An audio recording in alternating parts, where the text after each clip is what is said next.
একদম মুখে দিলেই মিলিয়ে যাবে তুলতুলে নরম এই রোল কেকটির রেসিপি আজকে আমি শেয়ার করতে চলে আসলাম। প্রিয় দর্শক, আসসালামু আলাইকুম। সবাই কেমন আছেন? বাসায় বিকেলের নাস্তায় বা মেহমানদের সামনে খুব ঝটপট এত মজাদার আর সুস্বাদু এই রোল কেকটি কিভাবে তৈরি করে নেবেন সেই রেসিপিটি আমি আজকে শেয়ার করতে চলে আসলাম। প্রথমে আমি এখানে দিয়ে দিয়েছি 1/3 কাপ আটা, ময়দা দেইনি এখানে আমি, চাইলে আপনারা ময়দাও ইউজ করতে পারেন। তারপর দিয়েছি 2 চা চামচ গুঁড়া দুধ, আর দিয়েছি হাফ চা চামচ বেকিং পাউডার, আর দিয়েছি 1 চা চামচ কর্নফ্লাওয়ার, সামান্য লবণ। তারপর এই শুকনো উপকরণগুলোকে আমি একবার চেলে নিয়েছি। এখন একটা স্প্যাচুলার সাহায্যে সব শুকনো উপকরণগুলোকে ভালোভাবে মিশিয়ে একটা সাইডে রেখে দিলাম। এরপর একটা মিক্সিং বোলে আমি রুম টেম্পারেচারে 2টা ডিম ভেঙে নিয়ে তারপর সেখানে দিয়ে দিচ্ছি 1/3 কাপ চিনি। চিনিটা পুরোপুরি একবারে দেওয়া যাবে না, পর্যায়ক্রমে দিয়ে তারপর এটাকে বিট করে নিতে হবে। ইলেকট্রিক বিটার দিয়ে আমি এখানে বিট করে নিচ্ছি যতক্ষণ না পর্যন্ত ফোমটা এরকম সাদা হয়ে আসবে, কালারটা চেঞ্জ হয়ে আসবে, ততক্ষণ পর্যন্ত আমি এটাকে বিট করে নিব। আর মাঝখানে আমি 1 চা চামচ ভ্যানিলা এসেন্স দিয়েছি। ডিমের মেরাংটা তৈরি হয়ে গেলে এখন আমি এখানে মিশিয়ে দিব সেই শুকনো উপকরণগুলো। শুকনো উপকরণটাকে একবারে মেশানো যাবে না, অল্প অল্প করে দিয়ে একটা স্প্যাচুলার সাহায্যে খুব আস্তে ধীরে একটু সময় নিয়ে এটাকে মিশিয়ে নিতে হবে। কেন বললাম, এখানে যদি ডিমের ফোমটা একদম চুপসে যায় মেশাতে গিয়ে শুকনো উপকরণের সাথে, তাহলে কিন্তু কেকটা সফট হবে না আর ফুলবেও না। এদিকে আমি আগে থেকেই কেক মোল্ডটা তৈরি করে রেখেছিলাম, তারপর সেই ব্যাটারটা এর উপর দিয়ে আমি ওভেনে 180 ডিগ্রি তাপমাত্রায় 10 মিনিট কুক করে নিয়েছি। এই তো কেকটা তৈরি হয়ে গিয়েছে। কেকটা যখন ঠান্ডা হয়ে গিয়েছে তখন আমি এটাকে চারপাশ থেকে একটা ছুরির সাহায্যে মোল্ড আউট করে নিচ্ছি। এরপর একটা বড় ট্রেতে আমি সাদা কাগজ বিছিয়ে দিলাম, এটা লেখালেখি নর্মাল কাগজই আমি নিয়েছি।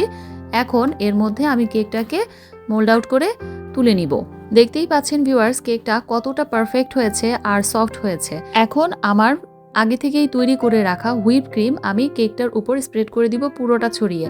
আমি আরেকটা কেক বানাতে গিয়ে এই ক্রিমটুকু অবশিষ্ট ছিল, আমি একটা এয়ারটাইট বক্সে এটাকে সংরক্ষণ করেছি। ক্রিমটাকে এমনভাবে ছড়িয়ে দিতে হবে যেন চারপাশটায় ক্রিমটা ভালোভাবে লেগে থাকে।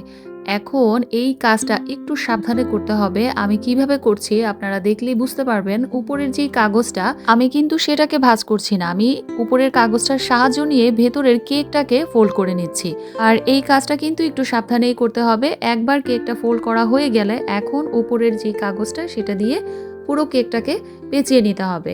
এভাবে পেঁচিয়ে নেওয়ার পর এটাকে ফ্রিজে রাখতে হবে 1 থেকে 1.5 ঘন্টার জন্য, যেন ভেতরের ক্রিমটা আর কেকটা একসাথে সেট হয়ে যায়। কেকটার দুপাশ থেকেও কাগজটা চাইলে এভাবে আপনারা ভাঁজ করে রাখতে পারেন। যেহেতু এই কাগজটা ছোট, আমি আর ভাঁজ করলাম না। একটা পলিথিন ব্যাগে করে আমি এটাকে ফ্রিজে রেখে দিয়েছিলাম। ফিরে আসলাম 1.5 ঘন্টা পরে। আপনারা চাইলে হাতে যদি সময় থাকে 2 ঘন্টাও রেখে দিতে পারেন। তবে আমার যেই ছানাপোনাগুলো ছিল তারা অস্থির হয়ে গিয়েছিল কখন এই রোল কেকটা খাবে, তাই আমি 1.5 ঘন্টার পরেই এটাকে খুলে নিলাম। পলিথিন থেকে সরিয়ে নিয়ে তারপর আস্তে করে কাগজ থেকে সরিয়ে নিয়েছি। এই তো দেখতে পাচ্ছেন ভিউয়ার্স, কত সুন্দর আর কত পারফেক্ট কালারও এসেছে উপরে। আস্তে করে আমি এখন এটাকে খুব সাবধানে স্লাইস করে নিলাম। আর কেকটা যখন স্লাইস করা হয়ে গেল তারপরই এটার আসল সৌন্দর্য বোঝা গেল। দেখতেই পাচ্ছেন এটা কতটা আকর্ষণীয় এবং কতটা কালারফুল হয়েছে। আর একটা পারফেক্ট রোল কেক কিন্তু সবসময় খুব স্পঞ্জি আর সফট হয়, ভেতরে ক্রিমে ভরপুর থাকে। ভাই রে ভাই, এই কেকের টেস্ট আর কি বলবো, মুখে দেওয়ার সাথে সাথেই মিলিয়ে যাচ্ছিল আর এতটা স্পঞ্জি হয়েছিল। তো এই সহজ রোল কেকটা কিন্তু আমার তৈরি করতে মাত্র 10 মিনিট লেগেছিল। যদিও আমার আগে থেকে বাসাতেই ক্রিম তৈরি করা ছিল তাই সময়টা কম লেগেছে। আপনারা চাইলে কিন্তু এভাবে খুব ইজিলি একটা রোল কেক তৈরি করে বিকালে বাচ্চাদের নাস্তায় পরিবেশন করতে পারবেন বা বাচ্চাদের টিফিনও দিয়ে দিতে পারবেন। আর রেসিপিটা কিন্তু একদম ইজি। তাহলে আজ এই পর্যন্তই। সবাই খুব ভালো থাকবেন। আল্লাহ হাফেজ।